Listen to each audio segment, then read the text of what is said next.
అధ్యక్ష ఎందుకు మొన్న ఎడ్యుకేషన్ పైన చర్చ జరిగిన హౌస్ లో ఎందుకు బయటకు వెళ్ళారు అధ్యక్ష? విషయాలన్నీ దాంట్లో చెప్పాం. మళ్ళీ ఆ రోజు ఎందుకు బైకాట్ చేశారండి మీరు? ఎందుకు బైకాట్ చేశారు స్వామి?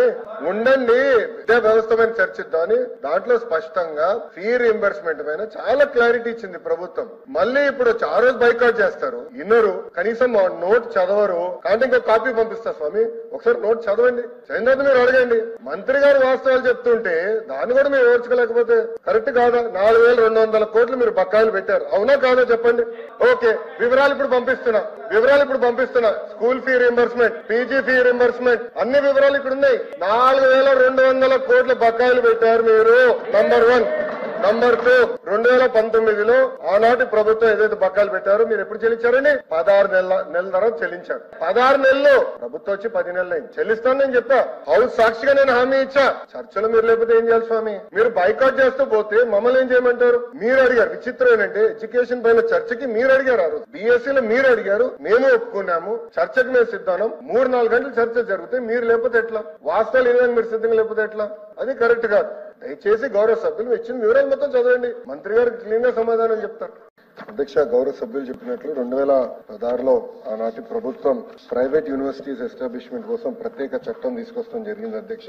దాంట్లో భాగంగా మీరు చూస్తే విట్ ఎస్ఆర్ఎం, సెంచూరియన్ యూనివర్సిటీ, క్రియా యూనివర్సిటీ కూడా ఆంధ్ర రాష్ట్రానికి వస్తాం జరిగింది అధ్యక్ష. విట్ ఎస్ఆర్ఎం ఇక్కడ అమరావతిలో వస్తే, సెంచూరియన్ యూనివర్సిటీ ఏకంగా ఉత్తరాంధ్ర విజయనగరంలో వచ్చింది, క్రియా యూనివర్సిటీ నెల్లూరు జిల్లాలో వస్తాం జరిగింది. అంటే అభివృద్ధి వికేంద్రీకరణకి ఆనాడు కూడా మేము కట్టుబడి ఉన్నాం, చేసి చూపించడానికి ఇది ఒక ఉదాహరణ అధ్యక్ష. దాని తర్వాత గత ప్రభుత్వం దాదాపు 5 సార్లు ఈ చట్టాన్ని సవరణ చేస్తాం జరిగింది. దాంట్లో భాగంగా బ్రౌన్ ఫీల్డ్ యూనివర్సిటీస్ కి ఎక్కువ ప్రాధాన్యత ఇచ్చే దిశగా గత ప్రభుత్వం చేసింది అధ్యక్ష. దాంట్లో మీరు చూస్తే బ్రౌన్ ఫీల్డ్ యూనివర్సిటీస్ లో కూడా ఒక 4 యూనివర్సిటీస్ బ్రౌన్ ఫీల్డ్ యూనివర్సిటీస్ అంటే Mohan Babu university, Hanumachari university, Godavari global university, Aditya university, ఈ 4 యూనివర్సిటీస్ కూడా బ్రౌన్ ఫీల్డ్ యూనివర్సిటీ కింద వస్తాం జరిగింది అధ్యక్ష.